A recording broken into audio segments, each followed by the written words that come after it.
Hello guys, good evening once again. Welcome you all on YouTube channel Learn with Concept by Archana Sharma. Now I am going to deliver a lecture regarding the course 6 Gender, School and Society. हमने इससे previous वाले video में बात की थी, previous वाले topic में बात की थी स्टेट का रोल क्या है, ठीक है, और उसका लॉस क्या है कि वो कैसे कैसे रन करता है. अभी हम थोड़ा लॉ को कंटिन्यू करते हैं कि स्टेट अगर है आपका तो उसके लिए क्या क्या लॉस को मेंटेन करना चाहिए, ऑर्डर एंड लॉ क्या क्या बनता है, ठीक है, गवर्नमेंट इसमें किस तरह हेल्प करती है और लॉस का मतलब क्या है ना, लॉस को क्यों सबको फॉलो करना चाहिए ना. देखा जाए तो समाज को सुचारू रूप से चलाने के लिए कानून की आवश्यकता पड़ती है, पता है आपको, ठीक है. कानून से तात्पर्य ऐसे सिस्टम से है, ऐसे रूल से है जो क्या होगा उस राज्य की जितने भी सदस्य होंगे, ठीक है, चाहे वो गरीब हों, चाहे वो अमीर हों, चाहे वो मिडिल क्लास फैमिली हो, सभी को उसको फॉलो करना पड़ेगा, है ना.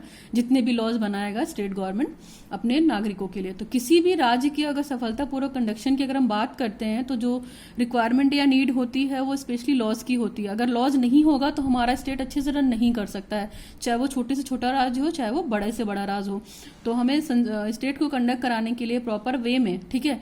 और अगर हम बात करते हैं तो छोटी से छोटी संस्था हो या इंस्टीट्यूट हो, कोई कंपनी हो, सबका अपना लॉज होता है, सबका अपना रूल्स एंड रेगुलेशन होता है जिसे वो फॉलो ही करती है, ठीक है. अगर फॉलो नहीं करेगी तो उसको उसका खामियाजा ना भुगतना ही पड़ेगा. क्यों? एक और लॉ एंड ऑर्डर मेंटेनेंस होता है, वो सारी चीज़ें भी फॉलो करती है, स्टेट गवर्नमेंट बना कर देती है. तो चाहे वो छोटा हो चाहे वो बड़ा लॉ हो, सभी के लिए कानून की आवश्यकता होती है और सभी के लिए कानून की व्यवस्था और लॉज सेम होते हैं, ठीक. और अगर हम बात करते हैं तो जितने भी मतलब राज्य और कानून हैं दोनों एक दूसरे के लिए आवश्यक हैं, आपको पता है, ठीक है. अगर राज्य है और वहाँ पे कानून नहीं है तो भी व्यक्ति वहाँ पे प्रॉपर तरीके से नहीं रह सकता है, अपने आप को सेटल आउट नहीं कर सकता है, ठीक. और राज्य के समुचित संचालन के लिए कानून बहुत आवश्यक है, लॉज आपको बनाने ही पड़ेंगे. यानी कि legislation is necessary for the proper operation of the state.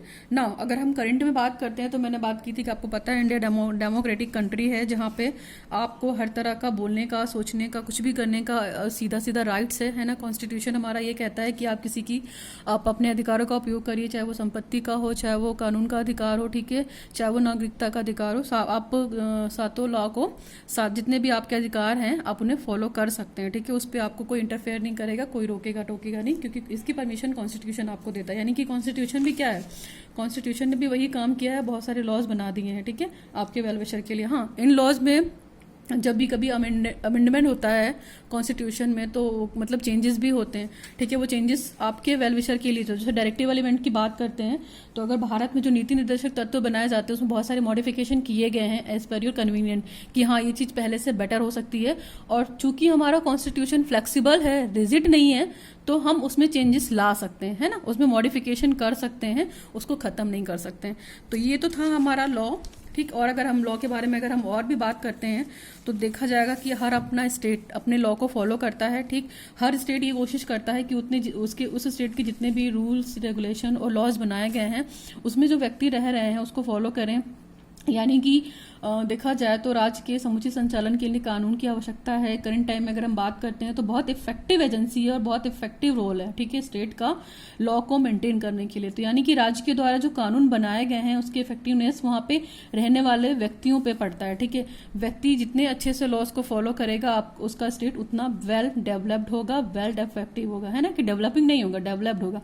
जैसे जो सोसाइटी में क्या है इस समय बहुत बैड एविल्स हैं और कुरीतियों की बात की जाए तो अंधविश्वास वगैरह है, इस तरह की चीज़ें हैं, पिछड़ापन है, बैकवर्डनेस है. सबसे बड़ी बात तो जेंडर डिस्क्रिमिनेशन है, मेल फीमेल डिस्क्रिमिनेशन है कि लड़कियां या औरतें ये काम नहीं कर सकती हैं, लड़के कर सकते हैं. तो इस तरह की चीज़ें जो सोसाइटी में फैली हुई हैं उनको हम लॉज बना के भी कुछ हद तक कम कर सकते हैं. और इसमें शिक्षा बहुत बड़ा रोल है. आपको पता है कि आप जितनी भी एजेंसी पढ़ते हैं वो एजुकेशनल एजेंसी हैं, चाहे वो फैमिली हो, चाहे वो स्कूल हो, चाहे वो मास मीडिया हो, कल्चरल हो. तो इन सब के माध्यम से शिक्षा यही सिखाती है कि हम सबके थ्रू जेंडर डिस्क्रिमिनेशन को कहीं ना कहीं कम करने की कोशिश कर सकते हैं, ठीक है. तो ये स्टेट की बात की हमने. स्टेट अगर देखा जाए तो हमारा जो स्टेट है करंट टाइम में वो डेमोक्रेटिक है, आपको पता है. तो that is more about the state, है ना. इतना इतना ज़्यादा इंट्रोडक्शन दे दिया, आप बहुत सब कुछ लिख सकते हैं, बस आप वीडियो को प्रॉपर तरीके से सुनिए और देखिए. अभी हम बात करते हैं function of state and law. तो हर राज्य का अपना अपना फंक्शन है, हर राज्य के अपने अपने कानून हैं, जिससे अगर हम बात करते हैं तो बहुत सारे लॉज बना दिए हैं राज्य ने, ठीक है. तो सबसे सबसे पहले लॉ की अगर हम बात करते हैं तो टास्क ऑफ ट्रेनिंग सिटीजनशिप, उत्तम नागरिकता का प्रशिक्षण देने का कार्य. यानी कि जो स्टेट में नागरिक रह रहे हैं उनको प्रॉपर ट्रेनिंग दी जाए कि हाँ यहाँ पे रहकर आप लॉ को कैसे फॉलो कर सकते हैं और अपनी सोसाइटी में अवेयरनेस को कैसे फैला सकते हैं, ठीक है। इसके बाद प्रोवाइडिंग सोशल ट्रेनिंग, उन्हें सामाजिक प्रशिक्षण भी प्रदान करना चाहिए कि सोसाइटी को डेवलप कराने के लिए आप कर क्या सकते हैं, ठीक है। इसके बाद अरेंजमेंट ऑफ इंडिविजुअल सेफ्टी, प्रत्येक व्यक्ति की सेफ्टी के लिए क्या क्या लॉज हैं आपके स्टेट में, आपको इसकी भी व्यवस्था करनी चाहिए, हमारा लॉ ये करता है, ठीक है। इसके बाद managing the efficiency of livelihood, मतलब प्रत्येक व्यक्ति कैसे अपने जीवन को अच्छे से जी सके, कैसे मैनेज कर सके, इसका भी कानून ने लॉ बना रखा है स्टेट ने, ठीक है। नाउ अनदर पॉइंट अगर हम बात करते हैं तो इसमें है शांति तथा कानून की व्यवस्था, जो आपको बनानी है, यानी कि हर किसी भी माहौल में, किसी भी कंडीशन में आपको शांति और कानून की स्थापना फॉलो ही करनी है। अगर शांति रखेंगे तभी कुछ आगे स्टेट कर सकता आपके लिए, ठीक है। नेक्स्ट है अपने नागरिकों की सर्वतोमुखी, यानी कि अपने जो आपकी जो सिटीजनशिप है, यानी कि आपका जो सोसाइटी है उसकी प्रोग्रेस के लिए उसके नागरिक ही जिम्मेदार होते हैं, ठीक है। अगर नागरिक हर तरह के रूल को फॉलो करेगा तो जाहिर सी बात है कि उसका स्टेट जो होगा वो बहुत प्रोग्रेस करेगा। Now make your aware of your axes and duties, आप अपने अधिकारों को जानिए, जो आपकी ड्यूटीज हैं, जो आपको कर्तव्य हैं, उनके बारे में आप अवेयर रहिए कि हाँ हमें ये राइट्स है, ठीक है। हम गलत चीज के लिए आरटीआई वगैरह डाल सकते हैं, ठीक है। अगर हमें इन्फॉर्मेशन नहीं मिली है तो आप आरटीआई रीड डाल सकते हैं, आपको उसके बारे में इन्फॉर्मेशन मिल जाएगी। गलत चीज़ों को आपको टॉलरेट नहीं करना, उसके अगेंस्ट आपको आवाज़ उठानी है। नेक्स्ट है शिक्षा तथा व्यावसायिक शिक्षा की विशेष रूप से व्यवस्था करनी चाहिए। आपका जो कल्चरल ट्रेनिंग है उसको भी प्रमोट करना चाहिए, है ना। इसके बाद अगर आपके अंदर पैट्रियटिज्म है या पैट्रियटिज्म है, देश प्रेम की भावना है, जो नेशन प्रेम की भावना है, ये सारी भावनाओं का भी विकास होना चाहिए, ये भी हमारा लॉ कहता है, ठीक। और अगर हम देखेंगे वर्क का तो बहुत सारे लॉ हैं, आप बहुत कुछ लिख सकते हैं। To awaken the sense of peace, cooperation and tolerance, शांति, सहयोग और सहिष्णुता का भाव जागृत करना। फिर growth of religious tolerance and secularism, यानी कि हमारी जो इंडिया है, हमारी कंट्री है, वो सेक्युलरिज्म कंट्री है, यानी कि यहाँ पे सभी धर्मों के लोग रहते हैं, चाहे वो हिंदू हो, मुस्लिम हो, सिख हो, ईसाई हो, सभी एक जगह रहते हैं, एक ही स्टेट में, एक ही कंट्री में रहते हैं, बट अलग अलग धर्मों के साथ रहते हैं, अलग अलग संस्कृति के साथ रहते हैं, फिर भी एक साथ रहते हैं। तो यूनिटी इन डाइवर्सिटी का कॉन्सेप्ट फॉलो करती है इंडिया। फिर अपॉइंटमेंट ऑफ क्वालिफाइड टीचर्स, आपको पता है कि टीचर क्या होता है, राष्ट्र निर्माता होता है। तो यानी कि आपके राष्ट्र को अच्छा बनाने के लिए आपको क्वालिफाइड टीचर्स को अपॉइंट करना चाहिए और उन्हें बेटर सैलरी भी देनी चाहिए, ताकि अगर वो कुछ दे रहे हैं सोसाइटी को तो बदले में उन्हें भी कुछ रिवॉर्ड मिल रहा है, इससे उन्हें मोटिवेशन मिलता है, ठीक है। तो आपको जो टीचर्स को अपॉइंट करना है वो क्वालिफाइड होना चाहिए, ठीक। नेक्स्ट है to arrange the library reading room, even पुस्तकालयों की या वाचनालयों की व्यवस्था करना चाहिए कि अगर हमें कुछ किसी के बारे में, किसी चीज़ के बारे में जानना है तो हम एक लाइब्रेरी को अरेंज करें जहाँ पे अच्छी अच्छी बुक्स का कलेक्शन रखें। एजुटेक टाइप की मैगजीन हो गई, ठीक है, जो मंथली मैगजीन आती है, कंप्यूटर पर्पस है, बच्चों के लिए भी, ओल्ड एज पीपल के लिए भी, सभी के लिए एक लाइब्रेरी का भी अरेंजमेंट करना चाहिए, ये कानून है, ठीक है। नाउ नेक्स्ट है अरेंज द पॉलिटिकल ट्रेनिंग, और जो राजनीतिक प्रशिक्षण होती है उसकी भी व्यवस्था होती है। फिर देखा जाए तो यूनिवर्सिटी लेवल पे सभी के लिए, चाहे वो 6 से 14 साल के बच्चे हों, 1 to 10 ईयर्स तक की जो प्राइमरी एजुकेशन है वो फ्री है। और ये आर्टिकल 45 की बात करता है, अगर उसमें अमेंडमेंट हुआ है तो अभी आर्टिकल 21A हो गया है, ठीक है। नाउ नेक्स्ट है adult education system. Adult education system की बात यह है कि प्रौढ़ की शिक्षा की भी व्यवस्था करनी चाहिए।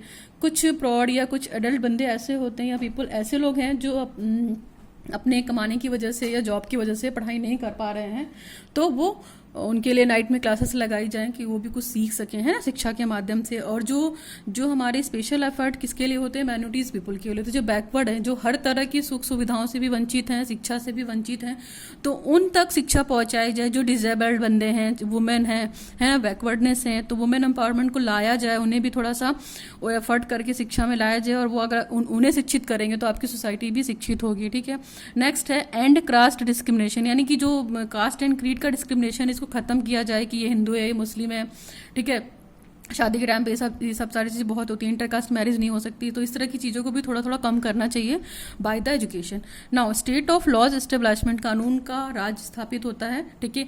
कानून का राज स्थापित रहेगा तो वहाँ पे चोरी नहीं हो सकती है, कोई भी गलत काम नहीं हो सकता है, rape, murder, what kind of activities are done in your society. तो इसको प्रोटेक्ट करने के लिए स्टेट ने बहुत सारे लॉज भी बना रखे हैं, ठीक है।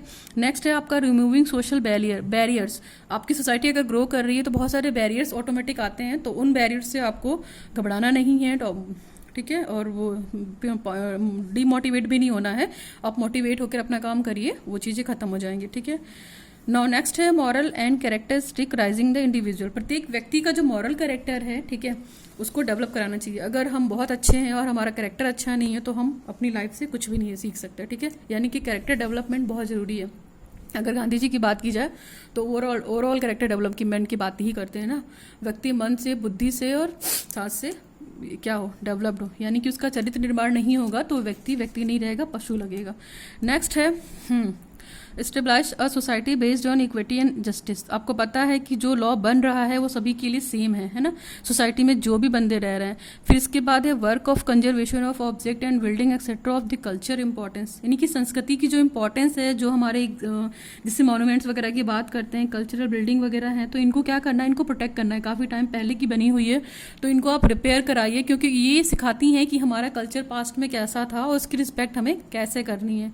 नाउ क्रिएटिंग जॉब, आपको नई नई जॉब्स को क्रिएट करना चाहिए ताकि जो यूथ पीपल हमारी आज के टाइम पे अनएम्प्लॉयड है उनको थोड़ी जॉब मिल सके, अर्निंग कर सके, थोड़ी उन्हें लाइफ को आगे सर्वाइव करने में हेल्प मिल सके। लॉ हमारा ये भी कहता है, ठीक है। Use of human and natural material resources for the benefit for all the goods, discrimination system, यानी कि जो हमारा मान लीजिए हमें नेचुरल और मटेरियलिस्टिक सोर्स जो मिले हुए हैं वो क्या करते हैं, वो सभी के लिए सेम हो, है ना। तो उसमें तो हम कुछ भी इंटरफेयर नहीं कर सकते, जो नेचर ने दिया है वो सभी के लिए सेम रहेगा। दिन है तो दिन है, रात है तो रात है, ठीक है, सभी के लिए सेम है, नेचर चेंज नहीं हो सकता है।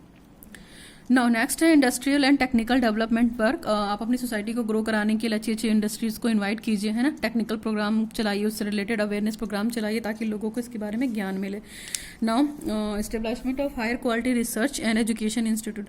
आज की डेट में हायर एजुकेशन के मामले में देखा जाए तो रिसर्च बहुत आगे पहुंच गई है, ठीक है। तो इस रिसर्च को भी आप मोटिवेट करिए और क्वालिटेटिव रिसर्च की बात कीजिए, नॉट क्वान्टिटेटिव।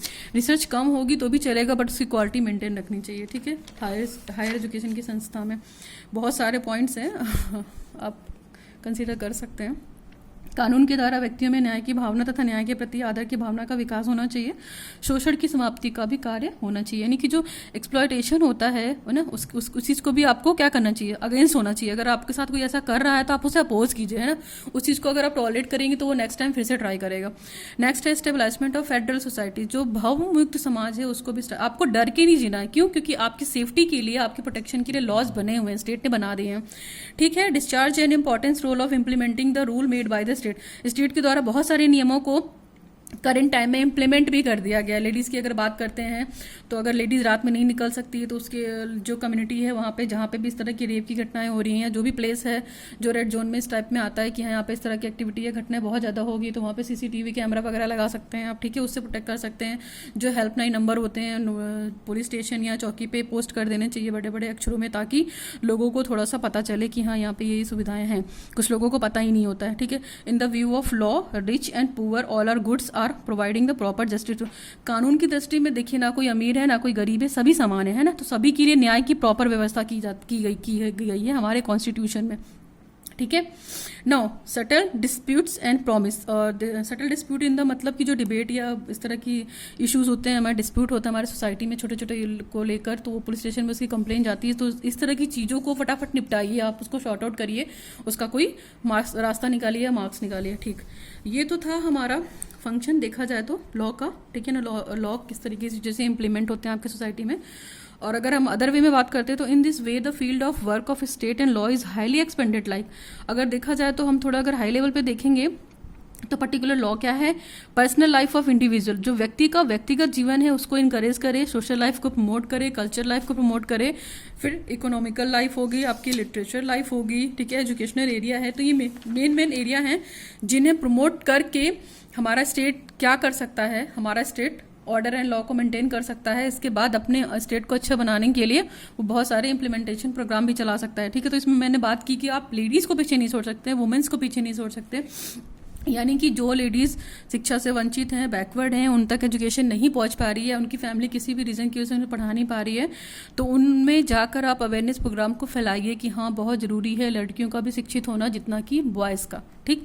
नेशनल एरिया, आपका जो एरिया है आप उस एरिया को कैसे बेटर बना सकते हैं, उस कम्युनिटी को कैसे अच्छा बना सकते हैं, ये सारे प्लान्स भी आप सोच सकते हैं और जाकर आप बता सकते हैं। नेक्स्ट है रिलीजियस एरिया, जो धार्मिक क्षेत्र हैं उसको कभी भी डिस्प्यूटिंग मत कीजिए, वो आपका कल्चर है, वो आपकी सोसाइटी है, उसको आपको रिस्पेक्ट देना चाहिए। नेक्स्ट है हमारा इंडस्ट्रियल एरिया। तो इंडस्ट्रियल एरिया इंटरनेशनल एरिया से मतलब है कि जो इंटरनेशनल लेवल पे बहुत सारे काम हो रहे हैं अपने स्टेट को या अपनी कंट्री को डेवलप कराने के लिए। जैसे इंडिया क्या है, अभी डेवलपिंग कंट्री है, डेवलप्ड कंट्री नहीं है, just like America and USA. ठीक है, तो उसमें बहुत सारा काम अभी करना है, चीज़ें बहुत हैं लेकिन चीज़ें सब्स्टिट्यूट नहीं हो पा रही हैं, इंप्लीमेंट नहीं हो पा रही हैं, इसलिए वो डेवलपिंग कंट्री है, डेवलप्ड कंट्री नहीं है।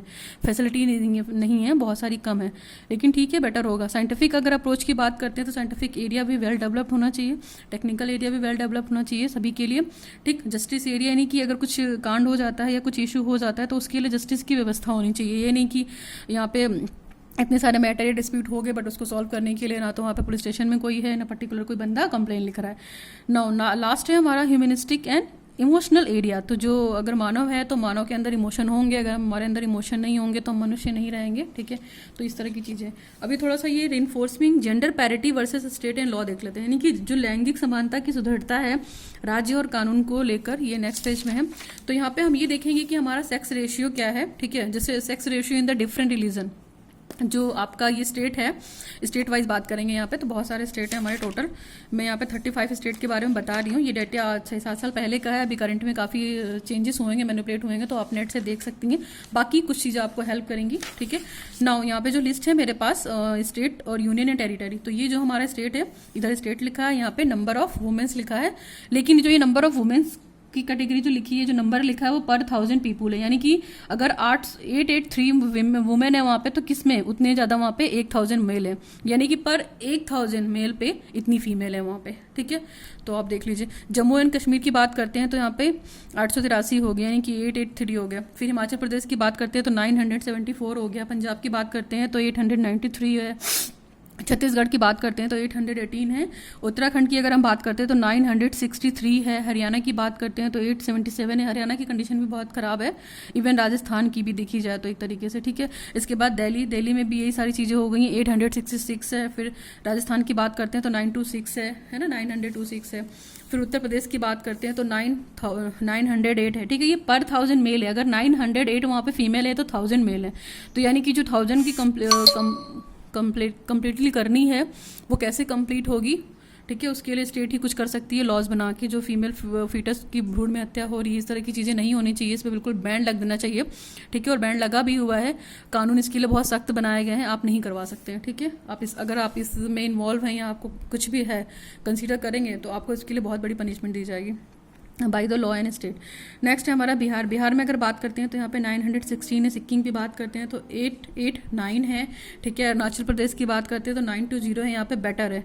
ठीक है, और यहाँ पे अगर नागालैंड की बात करते हैं तो 931 है। ठीक, मणिपुर की बात करते हैं तो 987 है, मच बेटर। नौ मिजोरम की बात करते हैं तो 975 है। जयपुर की बात करते हैं, सॉरी त्रिपुरा की बात करते हैं, नागालैंड, मणिपुर, मिजोरम, त्रिपुरा, ये सारे स्टेट ऐसे हैं कि यहाँ पे फीमेल की कंडीशन काफ़ी अच्छी है। 961 है। मेघालय 986 है। असम 954 है। और नाउ नेक्स्ट है वेस्ट बंगाल हमारा 947 है। ठीक है, झारखंड में भी सेम है, 947 है। West Bengal and Jharkhand are same. ठीक है, उड़ीसा की बात करते हैं तो 978 है। छत्तीसगढ़ में भी बहुत अच्छी कंडीशन है, 991। ठीक है, वहाँ पे 8 और 9 का डिफरेंस ही है। नो नेक्स्ट क्या है, मध्य प्रदेश है। मध्य प्रदेश में 930, 930, फिर 918, फिर गुजरात में 918 है। दमन दीव की बात करते हैं तो 618 है। फिर दादर नागर हवेली 775। ठीक है, महाराष्ट्र की 925, आंध्र प्रदेश की 992, कर्नाटका की 968, गोवा की 968, फिर लक्षद्वीप की 946, केरला की बहुत अच्छी है 1084। तमिलनाडु की बात करते हैं तो लिटरेट स्टेट है, लिटरेट कंट्री है। ठीक है, 995। इसके बाद पुडुचेरी की बात करते हैं तो 1038। अंडमान निकोबार एंड द्वीप समूह की बात करते हैं तो 1038। ठीक है, ओवरऑल अगर भारत की करते हैं तो अगर भारत में टोटल जो नंबर ऑफ पीपुल है, जो मेल संख्या है वो अगर 940 है। ठीक है, तो भारत में अगर लेडीज़ की बात करते हैं तो वो 898 है। ठीक है, ये मेल पर 1000, ये जो आपको मैंने कैटेगरी बताई है, जो लिस्ट दी है, वो आपकी नंबर ऑफ वुमेन पर 1000 पीपल है। ठीक है, अगर 1000 मेल पुरुष हैं तो वहाँ पे 898 ही महिलाएं हैं।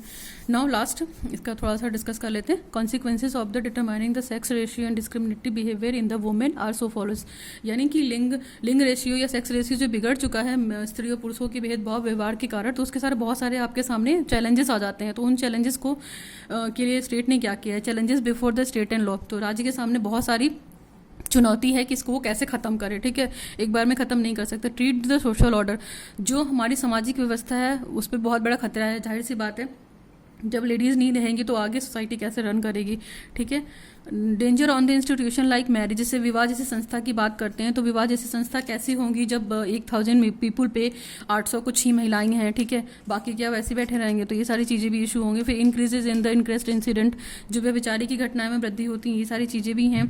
फिर अगर देखा जाए तो प्रैक्टिस ऑफ प्रोस्टिट्यूशन, जो वेश्यावृत्ति का प्रचलन है, इसको खत्म किया जाना चाहिए, ठीक है। ये आप शिक्षा के माध्यम से खत्म कर सकते हैं, अपनी सोसाइटी में अवेयरनेस ला के खत्म कर सकते हैं। नेक्स्ट है question mark on the genesis for the future, जो हमारी भावी संतानें हैं या जो हमारी नेक्स्ट जनरेशन है उनको कैसे फिर प्रमोट किया जाएगा जब शादी ब्याह ही नहीं होगा, बाकी चीज़ें नहीं होंगी, सोसाइटी की रन आउट नहीं करेगा, ठीक है। फिर disintegration of an important institution like family, जैसे अगर हम फैमिली की बात करते हैं तो फैमिली क्या है, एक्टिव एजेंसी है but informal agency of education है ना। तो ये सोसाइटी का बहुत बड़ा एजेंसी है, इसे हम इग्नोर नहीं कर सकते हैं, it is a effective agency. तो इस पर भी बहुत क्या होगा, ये जाहिर सी बात है कि क्या होगा, डिसइंटीग्रेट हो जाएगा, फैल जाएगा, खत्म हो जाएगा धीरे धीरे। फिर चैलेंजिंग डेमोक्रेटिक आइडियाज़, जो सोसाइटी में आप रह रहे हैं, ठीक है, तो जो आइडियल्स हैं आपके डेमोक्रेटिक आइडियल्स हैं उसके लिए भी बहुत बड़ा टास्क हो जाएगा। जब मेल और फीमेल का सेक्स रेशियो डिफ्रेंशिएट करेगा या डिस्क्रिमिनेट करेगा तो फिर जाहिर सी बात है इस तरह के इश्यूज आने ही आने हैं, तो इसको हमें ख़त्म करना है धीरे धीरे। कल्चरल डिग्रेडेशन, हमारा सांस्कृतिक जो हमारा जो कल्चर है वो भी धीरे धीरे खत्म हो जाएगा, डिग्रेडेशन हो जाएगा उसका, है ना। कहाँ से विकास होगा, कहाँ से डेवलपमेंट होगा, कहाँ से ट्रांजिशन होगा, प्रिजर्व तो कर ही नहीं पाएंगे। फिर end of the humanity and the compassion, मानवीय संवेदना तथा जो मानवता है यानी ह्यूमैनिटी है हमारे अंदर, जो हमारे अंदर इमोशन है वो भी ख़त्म हो जाएगा। That is more about the laws.